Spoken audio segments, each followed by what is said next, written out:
लो भाई, हो गई पढ़ाई। बेंच और कुर्सी पर खर्राटे मारकर आराम कर रही इन शिक्षिका साहिबा को कोई तो जगाओ और ये बताओ कि ये अपने घर के आंगन में नहीं, शिक्षा के मंदिर में हैं।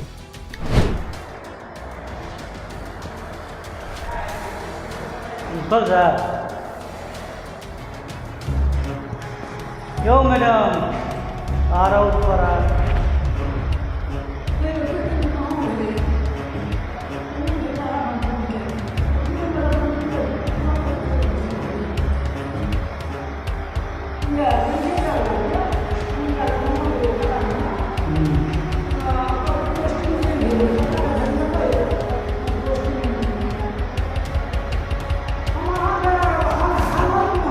हमरो तो जमा करे पड़ते हैं, विज्ञापन के पैसा जमा करे पड़ते हैं ना, पहले से हमारा दिमाग खराब है।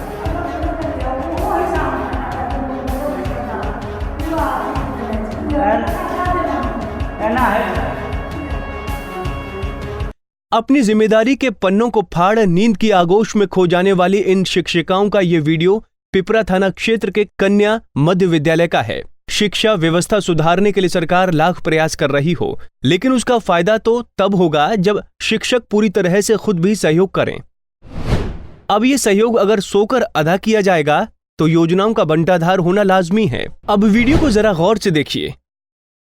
वीडियो में पहले तो 2 शिक्षिका सोते हुए दिखाई देती हैं और रिकॉर्डिंग करने वाला शख्स जब उन्हें आवाज लगाता है तब उनकी नींद टूटती है, लेकिन कैमरे पर दोनों ही शिक्षिका कुछ भी बोलने से बचती दिखाई पड़ती हैं।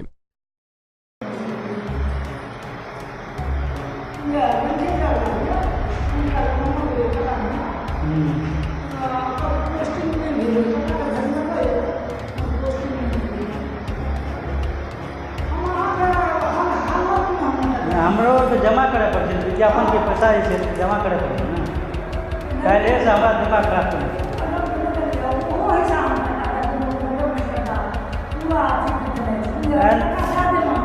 ना है मैं प्रिंसिपल के जैसे मतलब 1000 2000 3000 सोचा पड़ता है।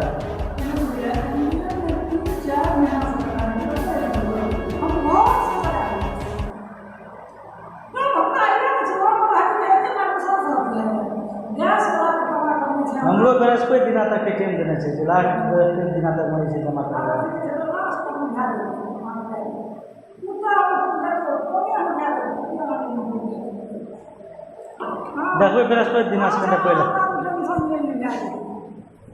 वहीं इस बाबत जब बीईओ पूनम सिन्हा से सवाल किया गया तो उन्होंने बेतुका बयान दिया। हालांकि मामले पर जांच की भी बात कही। क्या कहना है उसके बारे में? क्या कहना है उसके बारे में? जो है न्यूज उसको निकाल दीजिए, इसके बाद हम देखते हैं क्या है, तो जांच करेंगे हम जाकर के क्या गलत और क्या सही है। क्या आप तो वीडियो ले ही लिए हैं। हाँ। तो जो भी है साक्ष्य है। हाँ। तो झूठ तो बोल नहीं पाएगी। अगर जो उसको दिखाया जाएगा फोटो तो अपने अजमाइश में पड़ जाएगी, लेकिन इसीलिए करें हमको जांच करने दीजिए, हम जांच कर लेते हैं, तब हम सारा रिपोर्ट आपको हम बताते हैं क्या है नहीं है। यहाँ ये कहना गलत नहीं होगा कि सरकारी स्कूलों में पढ़ाई का स्तर नीचे गिरने में एक बड़ा हाथ ऐसे चंद शिक्षकों का भी है जो अपनी जिम्मेदारियों को प्लेन बना हवा में उड़ा देते हैं। ऐसे शिक्षक न केवल बच्चों के भविष्य के साथ खिलवाड़ कर रहे हैं, साथ ही सरकारी योजनाओं में भी बट्टा लगाने का काम कर रहे हैं। ये कोई पहला मामला नहीं है। यूपी में कई ऐसे शिक्षक हैं जो बच्चों के भविष्य का मजाक बनाने में उतारू हैं। बावजूद इसके शासन प्रशासन की ओर से कोई सख्त कार्रवाई नहीं होती दिख रही है। बहरहाल अब देखना ये होगा कि बीईओ पूनम सिन्हा इन पर कब तक और क्या कार्रवाई करती है। सुपौल से सुभाष चंद्रा की रिपोर्ट।